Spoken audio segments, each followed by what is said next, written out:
আসসালামু আলাইকুম। Real village cooking চ্যানেলে সবাইকে ওয়েলকাম জানাচ্ছি। আজকে আমি আপনাদের সঙ্গে আমের আচার শেয়ার করব, আর সারা বছর ধরে কিভাবে সংরক্ষণ করে রাখতে পারবেন এটা আজকে আমি আপনাদের সঙ্গে শেয়ার করব। চলুন তাহলে শুরু করা যাক।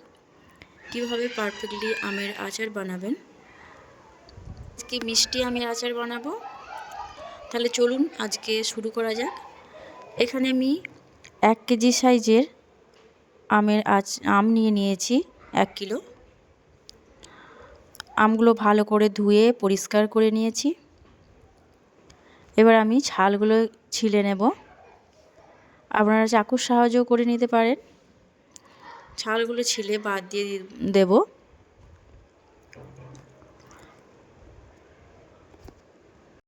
আপনারা চাইলে ছালগুলো রেখে দিতেও পারেন, এতে করে আমের আচার কিন্তু খেতে খুবই ভালো লাগবে। এরকম আমি ছালগুলো ছিলে নিয়েছি। এবার মাঝ বরাবর কেটে নিচ্ছি। আমি এটা 4 পিস করব, আর ভেতরের যে বীজটা আছে এটা আমি ফেলে দিচ্ছি। এই রকম করে কেটে নিয়েছি। এই দেখুন, সব কটা আম আমি একইভাবে কেটে নিয়েছি। এই আমগুলোকে আমি ভালোভাবে ধুয়ে পরিষ্কার করে নেব, যাতে করে এর মধ্যে থাকা কষটা চলে যায়।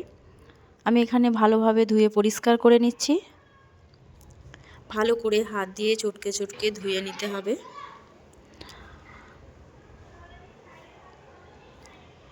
এই দেখুন তুলে নিয়েছি।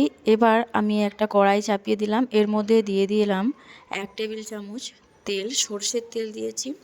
আমি সর্ষের তেলটা কম করে দিয়েছি। 2টো শুকনো লঙ্কা দিয়ে দিলাম। দিয়ে দিচ্ছি 1 টেবিল চামচের মতো 5 ফোড়ন। 5 ফোড়ন এবং লঙ্কা আমি একটু নাড়াচাড়া করে নেব। আর একটা এলাচ দিয়ে দিলাম। সব কিছুকে একটু গরম করে নিচ্ছি। খুব বেশিক্ষণ এটা নাড়াচাড়া করা যাবে না, নাহলে তেতো হয়ে যেতে পারে। কিছুক্ষণ নাড়াচাড়া করার পর এর মধ্যে কেটে রাখা আমগুলো আমি দিয়ে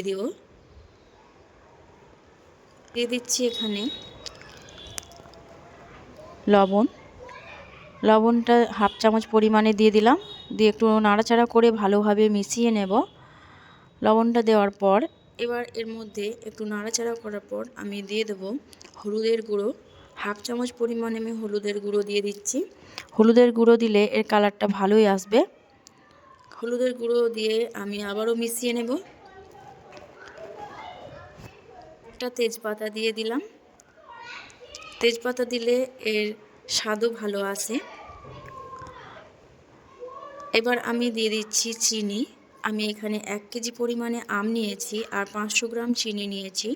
আপনারা টেস্ট অনুযায়ী দেবেন। যদি আম টক থাকে, বেশি পরিমাণে টক হয়, সেক্ষেত্রে চিনির পরিমাণে বেশি লাগবে।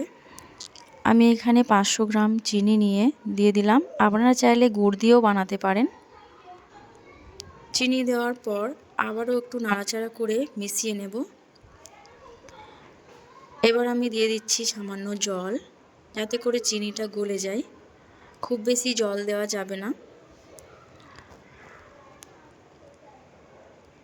এই দেখুন বলক চলে এসেছে। আবারও একটু নেড়ে চেড়ে দিচ্ছি। এখানে আলতোভাবে নাড়াচাড়া করতে হবে, খুব বেশি নাড়াচাড়া করা যাবে না। এবার ঢাকা দিয়ে রেখে দেবো 7 মিনিটের মতো। 7 মিনিট পর আমি ঢাকাটা খুলে নেব। ঠিক একইভাবে একবার ঢাকা দিতে হবে আর একবার খুলতে হবে। এইভাবে আলতোভাবে নাড়াচাড়া করে দিলাম। দিয়ে দিলাম এর মধ্যে আদা কুচি, রসুন কুচি। আবারও একটু নাড়াচাড়া করে দিলাম। এই দেখুন চিনিটা খুব ভালোভাবে গলে গেছে, অনেকটাই গলে গেছে। এবার দিয়ে দিচ্ছি ভিনিগার। ভিনিগার দিলে আপনারা সারা বছর সংরক্ষণ করে খেতে পারবেন, এতে করে খারাপ হবে না। ভিনিগার দিয়ে একটু আমি যে এই জলটা বেরিয়েছে এটা অনেকটাই মরবে আর ভেতরে শুষে নেবে। এই দেখুন কালারটা অনেকটাই চেঞ্জ হয়ে এসেছে। গ্যাসের ফ্লেমটা এখানে আমি লোতে রেখেছি। এই পর্যায়ে আপনারা আলতোভাবে নাড়াচাড়া করবেন, নাহলে ঘেঁটে যেতে পারে।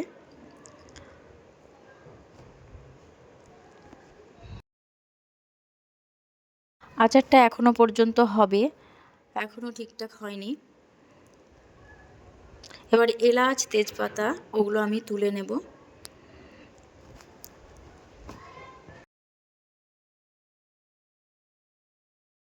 এই দেখুন এখনও হবে কিছুক্ষণ।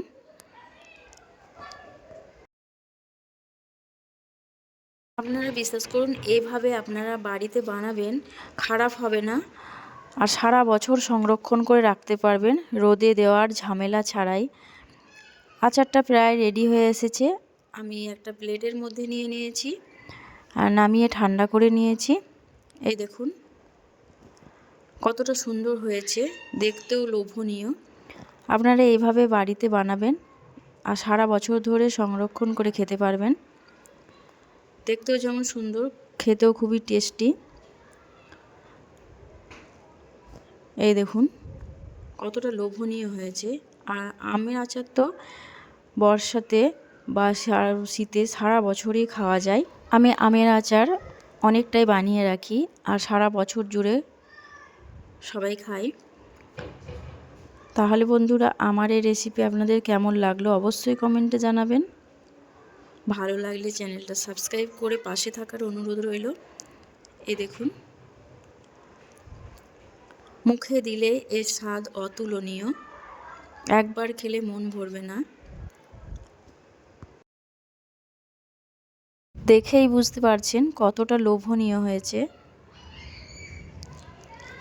একবার বানালে নিমেষেই শেষ হয়ে যাবে। আপনারা যখনই বানাবেন বেশি করে বানাবেন।